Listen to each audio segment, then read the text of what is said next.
Oh boy, we're up to issue 6 of Death of Power from Kurt Burdick. These are some wild comics, and I've been enjoying the hell out of every one of them.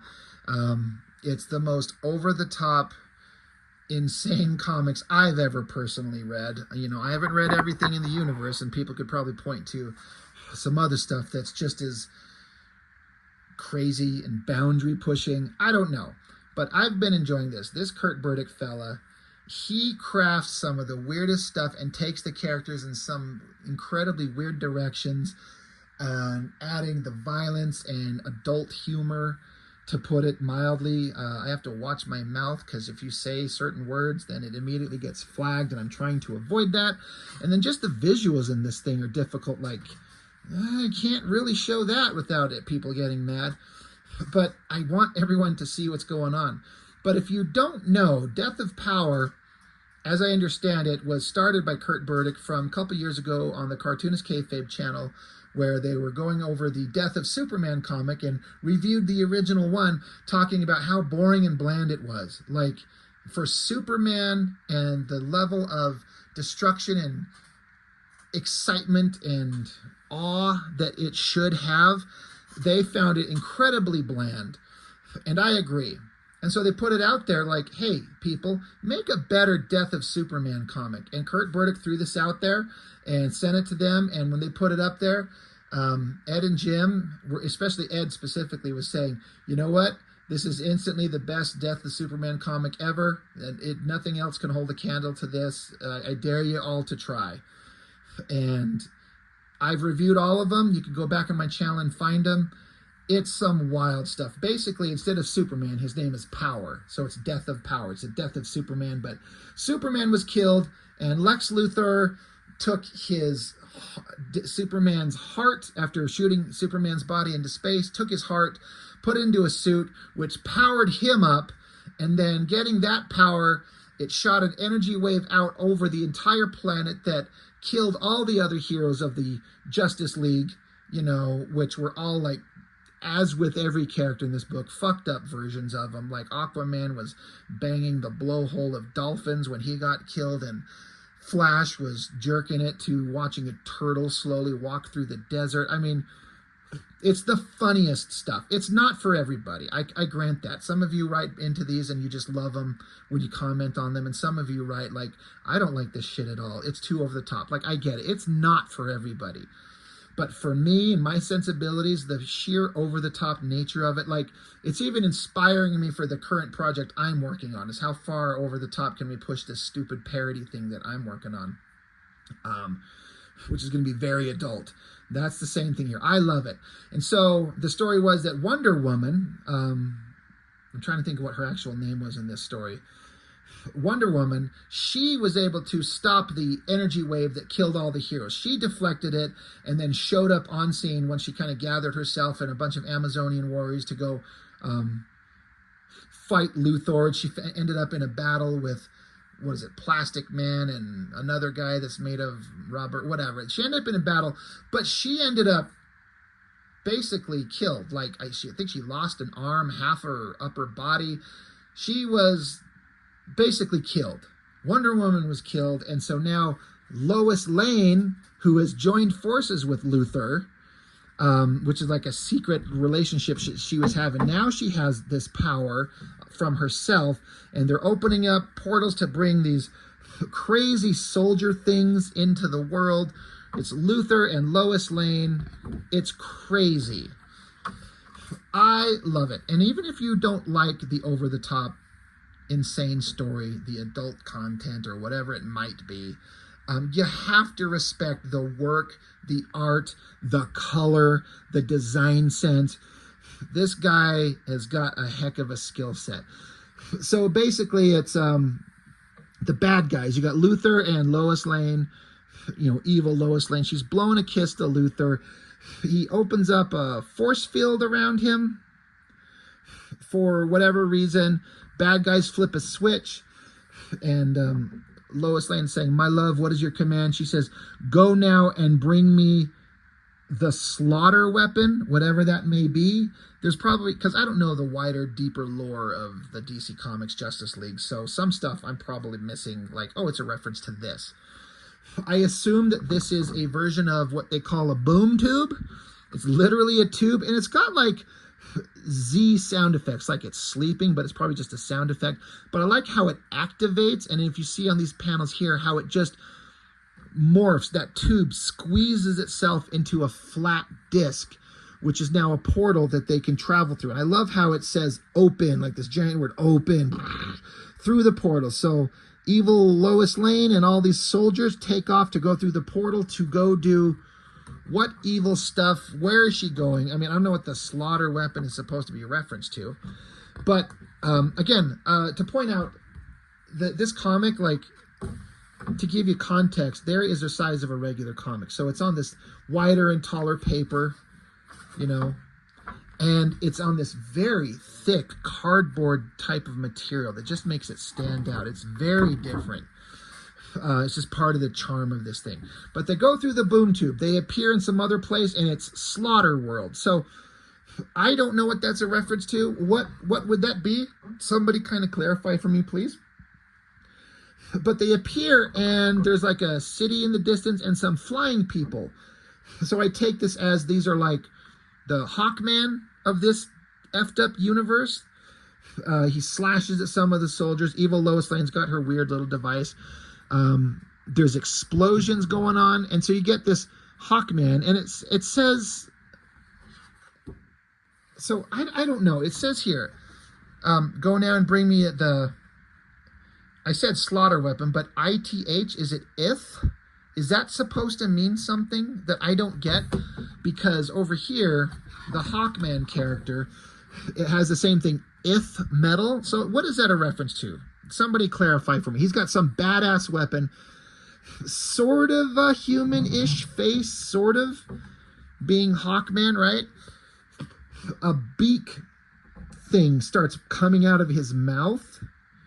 I'm like, all right, I don't know where this is going. I can't wait to get to the really fucked up parts of these books, because there's always some really fucked up parts. But the Hawkman character, a beak just comes out of the mouth, like from inside, and the human parts of the mouth are folding back. Caw. And then while that's going on, Amazonia, outside space and time. So it's an interesting kind of visualization of just like a regular island, but then like floating above it. It's not clear, and I don't know that it needs to be clear. It's just visually weird. Is Amazonia itself like a ancient Grecian type architecture? And in this tower in the distance, it says chant, chant, chant, chant, like they're doing a chant. You can see here, whatever they're saying, we don't know what it is. But the body of Wonder Woman is there. And you can just see what's going on and how they're all dressed or not. They're eating a feast of food around her dead body, and they're just gorging themselves to the point where they start choking and burping, and they start vomiting and retching all over the table, all over her body. And it says belch, hack, vomit, puke, vomit, belch, life force. So I'm like, so this is Kurt Burdick's interesting way of showing like a magical seance ceremony kind of thing. All these women gorging on food, and then as they vomit it out, it brings forth life force essence. I'm going to cover up stuff just for caution. And it says, I have been summoned. And it says, I am the Phantom Spectre. So who is the Phantom Spectre supposed to be? I don't know. It sounds like it's vaguely familiar. I love the artwork. But they basically summoned this Phantom Spectre. Like it just says there, he's like a ghost. Got a hat and a cape and a huge dong. And her body is, the dead Wonder Woman corpse is rising into the air, and the bodies of the other women around them are like been sucked life out of them. The life has been sucked out of them, presumably to call the Phantom Spectre. And in the next pages, it's so great. I'll let you see it in small pieces. But he gets out his magic wand right in the presence of the great statue of presumably the mother, and picks up the body of the dead Wonder Woman and starts injecting with this magic wand life or something into her corpse. This is so ridiculous. I can't get over how funny it is. Like, it's so unbelievably fucked up. And I love it. I love every part of this. Magic wand, giant magic wand, and squish right into the Wonder Woman. Right into her dead body, which then goes to the House of Hades, Land of the Dead. Great landscape shot. Again, a reference to something I don't know. There's some creature with dongs for a beard as he's sleeping, and a three-headed dog. Is this supposed to be a version of Cerberus? I don't know. I don't know that I need to know. Like, it doesn't affect the story to me to not know if this is a reference to someone, but I would like to know. But it's the Land of the Dead. And where is Wonder Woman bed? Well, through the clouds, come a dong-shaped meteor, crashes into the ground, explodes everywhere. Dongbeard here is just still sleeping. The Cerberus dog is licking his own nuts. But in the crater of the ground, there are bodies everywhere. I guess if I'm interpreting this right, the smashing of the Dong meteor into the ground, there's suddenly a bunch of like little bodies scattered everywhere. I don't know if these are spirits from other dead people that are here. And the spirits, I interpret this because it's the Land of the Dead, and she's kind of colored over. It's not just black and white. It's like this is the spirit of Wonder Woman herself. She's getting up. Some of these other creatures are trying to grab onto her, and she's asking for Cal. And it says, Cal Kentridge is Power's secret identity. Basically, you know, Clark Kent to Superman, that kind of thing. So she's asking for him because it's been established that it seems like she was maybe in love with him. Cal, where are you, Cal? Cal? And so she looks up into the sky. It's like, oh.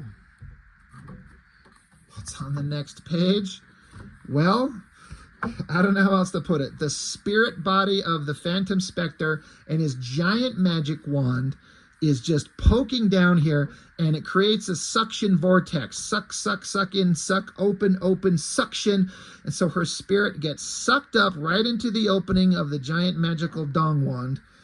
And then you get this long shot of suck it in, suction, suction, suction, down into the sack of the magic wand down there, to where then it cuts over to inside the body is a little glowing reborn energy form of the Wonder Woman character as she just grows and grows and grows out of him.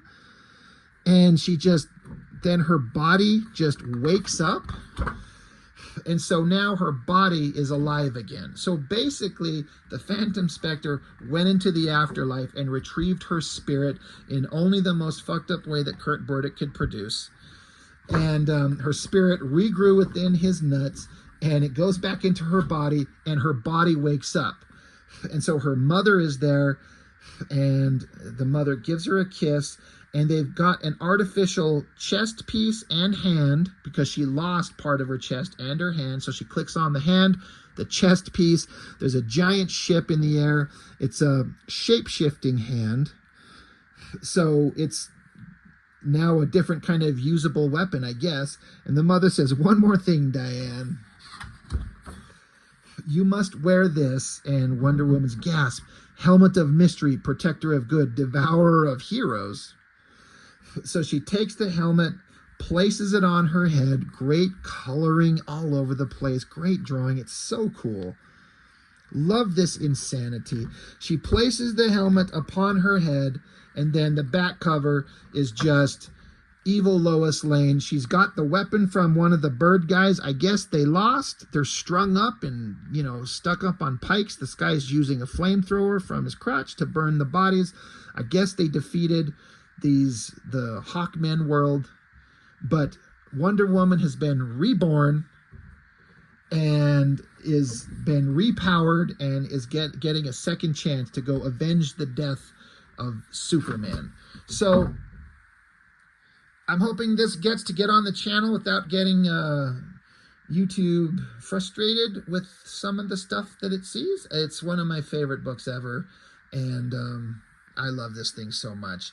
And I think Burdick said he's got 12 issues planned, I think. I can't wait to see where it goes. I can't imagine where this fucked up story ends.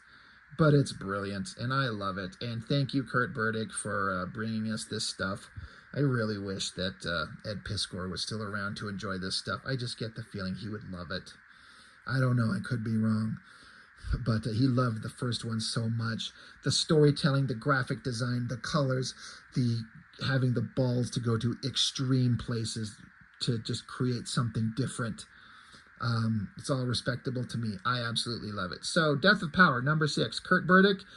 As Ed Piskor said one time, we speak your name, sir, and we continue to speak your name. Please keep making these as long as you get, as long as you need to get to the end of your story. They're very affordable on his Kickstarters. I mean, $10, honestly, and then shipping. It's not expensive to buy these things and support the dude. So I recommend anybody. If you like this type of stuff, go support the guy. That's all I've got for now. Thanks for watching. I appreciate it. See you next time.